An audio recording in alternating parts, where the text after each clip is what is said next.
And this is a good matchup right here. John Force knows that Kenny Bernstein's one of the best levers in the business. And I guarantee you he's looking at it because he has in his past races with Kenny. And Kenny in the first round was about 5/100ths of a second quicker in reaction time than John. So John knows he's got to dig deep, but he doesn't want to make the mistake. He's already had a couple red lights this year. Doesn't need another one, but he can't let Kenny get too much of a jump on him because he's Kenny Bernstein. Kenny Bernstein, his first ever NHRA race was in Dallas, not at this track, but in Dallas 37 years ago. He's still kicking butt. The one thing, though, if John Force is watching everything, cars are really having a hard time getting down that right-hand lane. So it's one of those situations. Don't push it too hard. Don't be late, but don't push it too hard.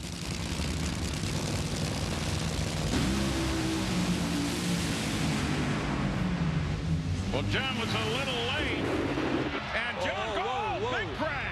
John, there's a problem with his car. He comes across, he hits Bernstein. Both cars continue on. John's car is torn well up. Wow, that was just a big crash.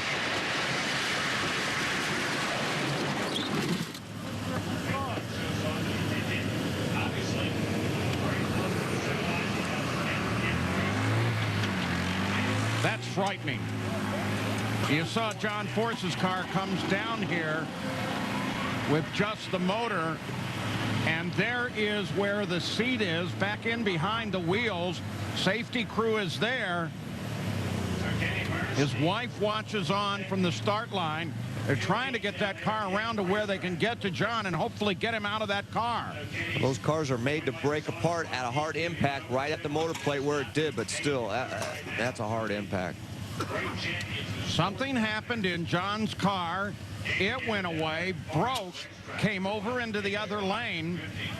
Then the two cars got together. The broken front end of John's car continued all the way down the track, bouncing against the wall, and this part stopped right here. Well, Mike, while we wait for further word, let's go back and see what we can find out about this run. Watch the car on the right. Well, and the car on the left will cross the center line. You see the blocks fly over to the other side. I'm not positive that possibly something in the timing lights could have went over there, could have cut a tire on John's car. I mean, obviously that's just speculation, but you did see the pieces come over there. So, I mean, Kenny Bernstein was disqualified from the run when he hit those blocks, giving the win to John. But then, obviously, the problems set in thereafter. Let's take another look at it.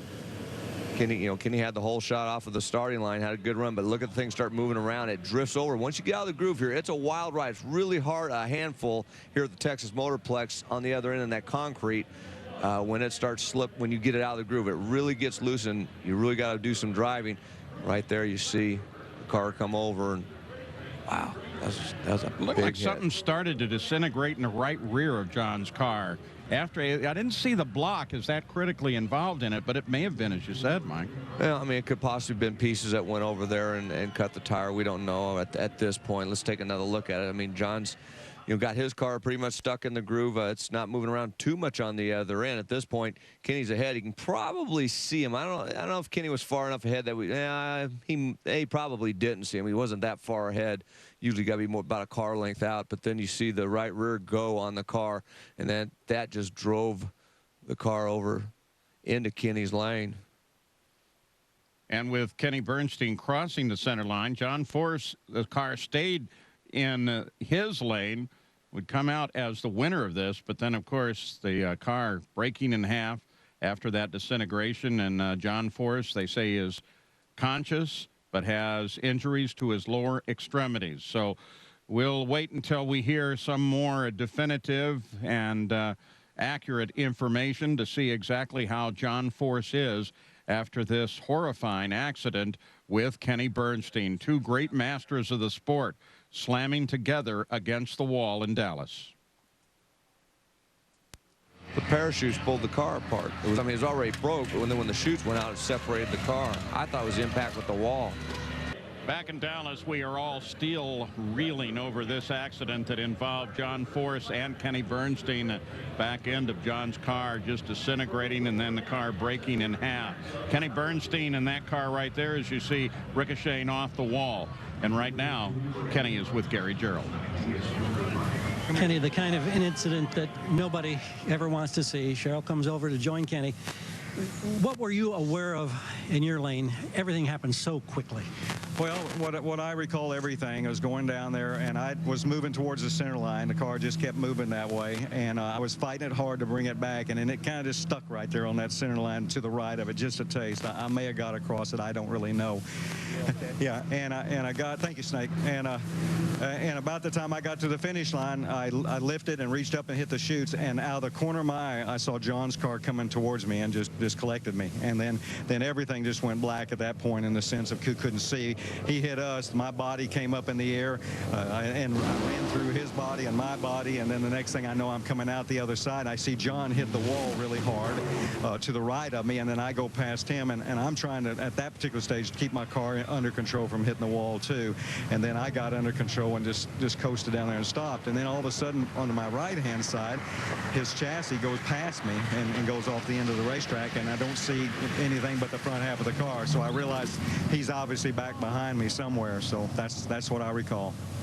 Anyway, when something like this happens, and I know it's just happened, does it make you soul search and say, what in the world am I doing out here again? Well, we're race drivers, and we all think about those things. I mean, there's not one of us out here that doesn't think about that, and you think about those things. And what you have to do is in a few days look at it and tell yourself, do you still want to do this? Do you still enjoy doing it? Do you still have the confidence to do it to that degree that it takes to win out here and to be a champion? And you got to understand, we all respect these race cars. We know what they can do to us. We realize what we're doing for a living. Many people think it's a hobby. It is not a hobby. It is a business, and it is a life-threatening business every time you go down the racetrack. So you have to combine yourself and think about all those things. And at this stage, you know, that's what you do, and then you decide whether you're going to go do it again. I look at it like sometimes when bad things happen, and I know, and I'm praying that John's going to be okay. I hope that everything there is going to be 100% for him. He's a great guy, a great person, a good friend of mine, and we'll just see how things go. Thank you. Thank you.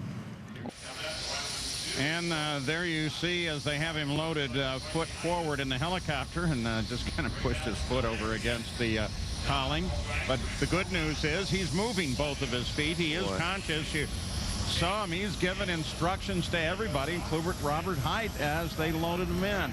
And Gary Gerald caught up with Laurie Force. Laurie, you have an opportunity to talk to John before they transported him?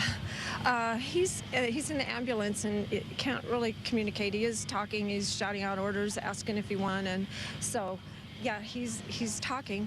But I told him I was there and Ashley's there, and he's calling for Robert. So yeah, and they're like doing everything. So I think his legs are, I don't know, maybe his legs are broken and he looks a little bloody everywhere. So. All right, we'll let you get on with it as they send him to the hospital. Thank you. Okay. So hard for those who have to stand and watch.